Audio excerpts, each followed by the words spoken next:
नमस्कार दोस्तों, मन्ना स्टाइल के हिंदी पॉडकास्ट पर आपका स्वागत है। और आज मैं आपकी मुलाकात डॉक्टर तप्ती रॉय से कराने जा रहा हूँ, जो एक प्रोफेशनल साइकोलॉजिस्ट है। पिछले 20 वर्षों से वे अपनी सेवाएं इमोशनल काउंसलिंग और डेवलपमेंट थेरेपी पे अपने सेवाएं दे रही है। और अपने माता पिता से प्रेरित होकर, उनके सोशल कंट्रीब्यूशन से प्रेरित होकर उन्होंने इस फील्ड को अपनाया। और उन्होंने अपना ग्रेजुएट और मास्टर्स जो है वो डेवलपमेंटल साइकोलॉजी में किया हुआ है। उन्होंने एक सर्टिफाइड स्ट्रेस मैनेजमेंट प्रोफेशनल है। तप्ती रॉय अभी काफ़ी स्कूल्स, मध्य प्रदेश के काफ़ी बड़े स्कूल्स और यूनिवर्सिटीज़ कॉलेजेस के साथ में अपनी एसोसिएटेड सेवाएं दे रही है। और pre marital, post marital, parental and adolescence issues पे अपने एक्सपर्टीज के साथ में अपने सेमिनार्स लेती है। Association of industrial psychiatrist of India की ये लाइफ मेंबर है। और अलेक्सा अवेयरनेस सोसाइटी की ये जॉइंट सेक्रेटरी है। विगत 20 वर्षों से अपनी साइकोलॉजी की फील्ड में अपनी सेवाएं दे रही है। मैं स्वागत करता हूँ डॉक्टर तप्ती रॉय का। और आज का हमारा विषय है यंगस्टर्स एंड मॉडर्न एज। ये हमारा आज का विषय है। Hi guys, if you are new to this channel, please hit the subscribe button. Doctor Tapti Roy Yadav, हमारा पॉडकास्ट पर आपका स्वागत है।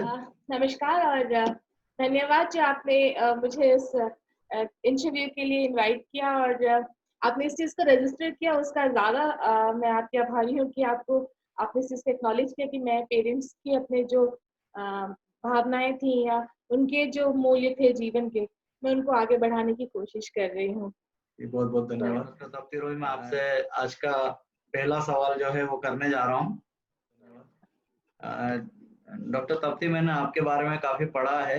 मैंने देखा है कि आप पेरेंटिंग पे काम कर रही है, प्री मैरिटल इश्यूज पे काम कर रही है, पोस्ट मैरिटल इश्यूज पे काम कर रही है, एडोलेंसेंस इश्यूज पे काम कर रही है अभी। और काफ़ी फील्ड में आपकी एक्सपर्टी भी है। तो मैं ये जानना चाहता हूँ कि जैसे मैंने सब चारों विषयों पे जब गौर किया तो इनका आधार मुझे रिश्ते लगे, रिलेशन। तो रिलेशन या रिश्तों की परिभाषा आपके शब्दों में क्या है, हम जानना चाहेंगे। मेरी नज़र में रिश्ते जो हैं वो अगर प्योर खास तौर से मैं मनोवैज्ञानिक दृष्टिकोण से अगर बात करूं तो हम ये कहते हैं कि समाज में रहने की अपनी महत्ता को साबित करने की जरूरत है। पर वैसे जब मैं काउंसलिंग लेती हूँ लोगों की और मुझे जो समझ में आता है वो रिश्ते जो हैं वो आजकल क्योंकि एक दूसरे के ऊपर फाइनेंशियल उसमें थोड़ी सी जो डिपेंडेंसी एक दूसरे के ऊपर जो हम निर्भर करते थे वो निर्भरता थोड़ी सी खत्म हो गई है। लोग थोड़े आत्मनिर्भर हो गए हैं। इमोशंस के लिए भी पहले जिस तरह से रिश्तों में लोग आपस में ही ज्यादा एक दूसरे पे निर्भर हुआ करते थे, अब लोगों के पास दोस्त ज्यादा है, वर्चुअल वर्ल्ड एक तैयार हो गया है, तो कम हो गई है पारस्परिक आपसी तौर पे। तो अब जो रिश्तों की अहमियत है वो इस तरह से है कि मेरा मुझ में होने का गुमान तो जो है वो अहम से हटा करके बना रहे, मतलब मैं हूँ इस बात को सामने वाला तकरीर करे, मतलब अंडरलाइन करे, एक्नॉलेज करे, मुझे चाहिए नहीं कुछ भी बट मैं हूँ इसका एहसास बना रहे। वो रिश्ता जो है वो आज की दुनिया में ज्यादा कायम रहता है। सही बात है। रिश्तों में एक्चुअली सच्चाई और पारदर्शिता बहुत आवश्यक है। और अगर ये दोनों बातें हम गुण अपने अंदर डेवलप करें तो शायद अच्छे रिश्तों की नींव डाली जा सकती है। बिल्कुल बिल्कुल। जो आपकी बातों से मुझे एहसास हो रहा है अभी। हाँ, बिल्कुल ठीक है आपका जवाब। और मैं सहमत हूँ आपके इस जवाब से कहीं ना कहीं। इंटरनेट और एंटरटेनमेंट क्या हमारे यंग जनरेशन को अपने एम से डिस्ट्रैक्ट करते हैं या उनके एम अचीव करने में उनकी मदद करते हैं? एंटरटेनमेंट है तो बहुत अगर आपके नहीं रहेगा तो कहीं सफल हो तो सफलता के पीछे भागेगा भी नहीं। क्योंकि एंटरटेनमेंट जो है मनोवैज्ञानिक तौर पे अगर हम कहें तो ये एक प्लेजर प्रिंसिपल पे काम करता है। प्लेजर प्रिंसिपल मतलब हमें जो चीज खुशी देती है हम उस पर पहले काम करना चाहते हैं, तो एंटरटेनमेंट तो मस्त होता है। जो इंटरनेट है वो भी आज की जरूरत, आज की तारीख में तो एटलीस्ट बच्चे जो हैं वो 2 टाइम का खाना कहीं ट्रैवल कर रहे हैं और उनके पास अगर ऐसा ऑप्शन हो कि या तो मैं रिचार्ज कर सकता हूँ या फिर मैं खाना खा सकता हूँ, तो वो रिचार्ज करवाएगा, पहले खाना बाद में खाता है। वो मतलब ज़्यादा जगह इंटरनेट ने आज हमारे जीवन में घेर ली है। ज़रूरी है, ज़रूरी है, बट उससे भी ज़्यादा ज़रूरी है कि हमारे ये जो यंगस्टर्स हैं वो इस बात को समझें कि एंटरटेनमेंट जो है वो खालिस एंटरटेनमेंट होनी चाहिए। उसमें किसी भी तरह का परवर्जन या जो एक विकृति होती है जी वो ना हो। इंटरनेट भी जब आप इस्तेमाल कर रहे हैं उसमें बहुत इंटरनेट की दुनिया बहुत बड़ी है। बहुत बढ़िया है। आप जो करना चाहें मतलब अगर आप पेंटर हैं, पेंटिंग करना चाहते हैं, आपको सैकड़ों चीजें मिलेंगी। आप फिल्म बनाना सीखना चाहते हैं, आपको सैकड़ों चीजें मिलेंगी। आप जी साइंस में आगे जाना चाहते हैं, आपको सैकड़ों चीजें मिलेंगी। बट हम्म, उसमें भी विकृत मानसिकता या विकृत चीजें उसमें भी मिलती हैं। ऐसा दोनों नहीं चीजें है कि और फिर इंटरनेट को हम इस तरह से देखें, कोठारी जी मैं आपसे कहूँ, लोग क्या है 2 अलग-अलग हिस्से में बाँट लेते हैं कि ये जो है ये ज्ञान का सेक्टर है और ये इंटरनेट का सेक्शन। ऐसा तो पॉसिबल नहीं है। अगर आप किताबें पढ़ने जाएँगे, वहाँ पे भी आपको दोनों बातें बुरी किताबें, अच्छी किताबें दोनों मिलती हैं। दोनों बातें इंटरनेट में भी अच्छी चीज़ें, बुरी चीज़ें दोनों मिलती हैं। हम्म, दोस्त अगर आप बाहर निकलते हैं फिज़िकली जब आपकी किसी से मित्रता होती है, अच्छे लोग भी मिलते हैं, बुरे लोग भी मिलते हैं और वर्चुअल वर्ल्ड में भी अच्छे और बुरे लोग मिलते हैं। बराबर तो ये जो है सिर्फ अपनी समझ की बात है कि हम उसमें से चुनकर अच्छी चीजें निकालें। तो राइट एंटरटेनमेंट, इंटरनेट ये सारे बहुत अच्छे हैं हमारे युवा वर्ग के लिए। मतलब राइट हम एक पिछली पीढ़ी को तो इस बात का अफसोस ही हो जाता है कि काश हमारे पास ये चीजें होती होती तो हम इतना कुछ कर लेते। कुछ ज्यादा कर बहुत सकते सारे राइट हैं, है ना? तो है तो अच्छी चीज, बस वो थोड़े सा ही कि आपको जैसा किसी चीज। मैंने कहीं पढ़ा है कि हाँ जी, मनुष्य जो अपनी पर्सनालिटी अपनी चॉइसेस से बनाता है।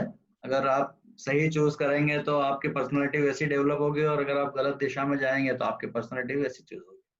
बिल्कुल बिल्कुल। तो आपकी बातों से मुझे यही जो मैसेज आप हो रहा करना है चाहें, जी कि कुदरत जो है, कुदरत ने मनुष्य को ये शक्ति दी है, जिसके लिए हमें कुदरत के प्रति बड़ा एहसानमंद होना चाहिए कि हम जो चाहें। लोग कहते हैं कि किस्मत हमें जैसा बना देती है, ऐसा नहीं है। हम्म, कुदरत हमें वही बनाती है और वही बनने में मदद करती है जो हम बनना चाहते हम बनना चाहते हैं हैं। राइट बिल्कुल बिल्कुल, ठीक बात है। जैसा हम सोचेंगे, हम वैसा ही बन जाएँगे।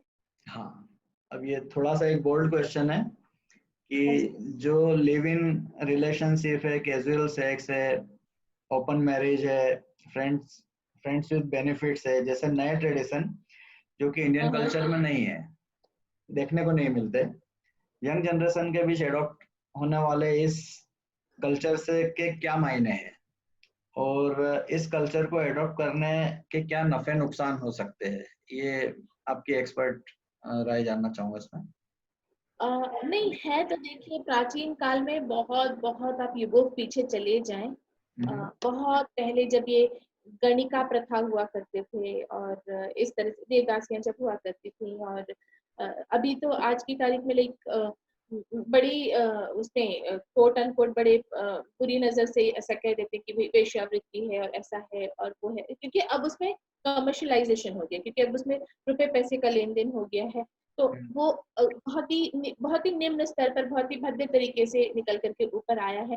पर पहले जैसा था, पहले के समाज में भी बहुत पहले ऐसा हुआ करता था। उसके भी बहुत पहले अगर हम जाएं, मतलब आपको हमें कई कई साल पीछे, कई युग पीछे जाना पड़े, जिसमें ये जब नया नया शुरू हुआ था क्रिश्चियनिटी का भी, और बहुत सारे हम पहले लिटरेचर पढ़ते थे तो हम उसमें देखते थे कि क्रिश्चियनिटी में भी ऐसा बहुत होता था, सबको सप्रेस कर दिया जाता था और ये this was a very different kind of system. धीरे धीरे धीरे धीरे हम इक्वालिटी की तरफ बढ़े, जो कि बहुत अच्छी चेंज है। जब हम्म, आप दो जेंडर, बहुत पहले जेंडर को एक इक्वालिटी थी जिसमें आप चूज कर सकते थे। हम्म, फिर ये हो गया कि आपने एक पर्टिकुलर जेंडर ने दूसरे को दबाने की कोशिश की। जब सप्रेशन चालू हुआ तब ये एक दूसरे पर काबू पाने की कोशिश चालू हुई। कोशिश की फिर राइट उसका पूरा रूप ही बड़ा भद्दा सा हो गया, जो कि हमेशा होगा। अगर कोई भी किसी चीज को दबा करके हासिल करना चाहेगा, पार दिखाएगा, तो पार में तो चीज खराब ही होती है। खराबी होगी राइट अब पिछले कुछ दशकों से जो है दौर वापस बदल रहा है। पिछले कई दशक में वापस हम जेंडर जा रहे हैं और फिर ये जो एक ये बराबर के जो लड़ाई है, ये अक्सर ऐसा होता है, ये हमेशा ही होता है, ये सिर्फ स्त्री पुरुष के बीच के संबंध की बात नहीं, ये पेरेंट्स और बच्चे के बीच में भी जब पावर फाइट होगा, या मालिक और नौकर के बीच में जब पावर फाइट होगा, जब भी पावर फाइट होगा और हम इक्वालिटी की तरफ बढ़ेंगे, तो उस समय ये जो वैल्यूज में गुत्थम गुत्था हो जाता है दिमाग में कि ये भी है, ये है, हमें ये भी चाहिए, सब मिलेगा तब तो इक्वालिटी है। एक्चुअली इक्वालिटी जो है, ये जो रिलेशनशिप है, मतलब आपका शिप ये कहना है कि ये एक तरह का ट्रेंड साइकिल है जो घूम के फिर से वापस हर एरा में ये आता है और जाता है अपनी जगह। आता और जाता है। शायद ये जो साइकिल एडॉप्शन हम देख रहे हैं वो उस साइकिल का वापस से हम लोग हाँ, वापस घूम के हम इक्वालिटी की तरफ आ रहे हैं। फिर ये पॉलिटिक की तरफ। जैसे ही ये हमें अलग कर पाए वापस, इसका सेग्रीगेशन फिर से करना पड़ेगा। दो हमें जी एक नए मायने में हमको उसको सोचना पड़ेगा कि हमको इसको में डालना है, कि हम तय नहीं कर पाते हैं कि इस पूरे समाज में स्त्री की जगह वो सिर्फ स्त्री रह के भी उतनी ही इम्पोर्टेंट है, उतना ही महत्व है, बनाए रख सकते हैं क्या, वो निश्चित उतने है। ही सम्मानकारी है, जब तक हम ये नहीं निश्चित कर पाते। और सिर्फ स्त्री पुरुष की बात नहीं है, ये जो LGBT कम्युनिटी है, सब हर चीज के लिए, सभी के हर साथ है। हर समुदाय के लिए हर एक, समाज जब तक उनकी जगह निश्चित नहीं हो जाती, तब हम्म, तक सेक्स के जो है वो विकृत रूप बाहर आते जाएंगे, रिश्तों में इस तरह का घालमेल होता रहेगा। ये एक तरह का करप्शन है, करप्शन, जो राइट। रिलेशनशिप है, कैजुअल सेक्स है, रिलेशनशिप बेनिफिट है, ये सारे जो टर्म्स हैं, ये संबंधों में एक तरह का करप्शन है, ये घालमेल हम फैला रहे हैं। क्यों फैला रहे हैं? क्योंकि आज के युवा जिम्मेदारी लेने से डर रहे हैं। जो पुरुष है या जो भी दूसरा वर्ग है, जो मतलब ज्यादा पावरफुल स्टेट में है, जी उसे जी लगता है कि ये जिम्मेदारी, मान लीजिए लिव इन ना करूं, मैं शादी कर लूं, ये जी लड़की मेरी जिम्मेदारी हो जाएगी, क्या मैं उसके लिए अभी तैयार हूँ? मैं नहीं हूँ। हम्म, दूसरी तरफ वो लड़की का सोच जो है, उसकी सोच इस तरह से हो जाती है कि ये जो पुरुष है, मैं इसके साथ रहना चाहती हूँ, पर क्या मैं शादी करूं? शादी करते ही मेरी अपनी जो स्वाधीनता है, मेरी अपनी जो जगह है, वो मैं खो दूंगी, खो देंगे, राइट। मैं मुझको खो दूंगी। ये डर, ये जो जिम्मेदारी लेना और अपनी स्वाधीनता खो देने का जो डर है, की वजह से ये सारा कुछ चीजें डेवलप होती है। क्या यंग जनरेशन से उनके डिजायर्स पे, उनके पैशन पे, उनके मिशन पे, उनके हॉबीज पे डिस्कशन करना चाहिए? और ये डिस्कशन किसे पहले करना चाहिए, मतलब इसके लिए किसे इनिशियल लेना चाहिए सबसे पहले? और